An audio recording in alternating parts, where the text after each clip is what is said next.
setiap proyek pembangunan di Indonesia rentan dan mudah sekali untuk dikorupsi. Karena peluang untuk korupsi itu diciptakan oleh sistem yang ada. Seharusnya setiap proyek pembangunan di Indonesia itu harus ada indikator tingkat keberhasilannya. Harus ada tolak ukur keberhasilan dari setiap proyek. Bukan hanya semata-mata suatu proyek dianggap berhasil manakala anggarannya habis terpakai. Nah, akibat yang terjadi di masa-masa sekarang, setiap lembaga, dinas, instansi kementerian melaksanakan proyek, mengejar target dengan membuat kegiatan-kegiatan fiktif, dengan membuat kwitansi-kwitansi fiktif yang penting anggarannya habis, diperiksa oleh BPK, mulus, selesai. Jika kita amati setiap akhir tahun, hampir seluruh hotel yang ada di Indonesia itu penuh dengan kegiatan-kegiatan dari dinas, instansi, baik dari tingkat daerah sampai tingkat pusat. Hal ini terjadi karena tadi proyek itu dibuat dinilai dengan anggaran yang habis. Seharusnya tidak demikian. Setiap proyek seharusnya mempunyai tolak ukur indikator tingkat keberhasilan yang jelas persentasenya. Kita ambil contoh pembangunan jalan tol di Indonesia yang digembar-gemborkan oleh pemerintahan Jokowi. Tujuannya adalah salah satu mungkin bisa kita simpulkan bahwa untuk agar melancarkan distribusi hasil produksi masyarakat sampai ke tingkat konsumen. Diharapkan tidak terjadi disparitas harga dari produsen, dari petani, rakyat sampai ke tingkat konsumen. Tetapi fakta yang terjadi adalah bahwa karena jalan tol harganya mahal, jalan tol hanya bisa digunakan oleh kelompok-kelompok kelas atas saja yang bisa memanfaatkannya.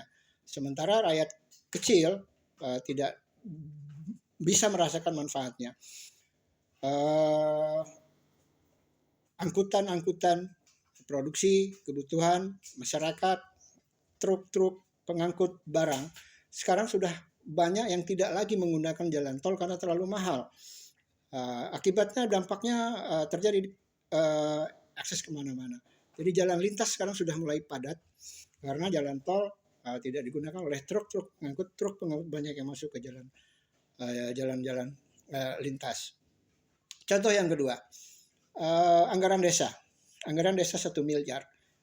Harusnya jelas ada tolak ukur indikator anggaran desa ini tingkat keberhasilan seperti apa. Ukurannya harus ada kepastian. Sebagai contoh bahwa anggaran desa itu harus dapat meningkatkan kesejahteraan masyarakat di desanya. Artinya sudah tidak ada lagi rakyat yang tidak punya makan, yang harus disantuni. Karena kalau kita hitung dari 1 miliar anggaran desa, separuhnya 500 juta, oke, kita anggap ini untuk operasional aparatur desa. Jika yang 500 juta berputar ekonomi masyarakat dengan dana 500 juta, yakin bahwa perputaran ekonomi, perputaran uang di tingkat desa itu akan terjadi. Sehingga akan secara otomatis membuat lapangan kerja, secara otomatis akan meningkatkan kesejahteraan rakyat di pedesaan. Artinya sudah tidak layak lagi dipakai role model program pembangunan proyek-proyek yang ada di Indonesia saat ini yang hanya berdasarkan laporan-laporan keuangannya saja. Bahwa indikator tingkat keberhasilan itu harus ada dibuat. Sekarang kita lihat bahwa setiap proyek pembangunan di Indonesia di dalam penyerapan aspirasi, penyusunan program sudah cukup baik.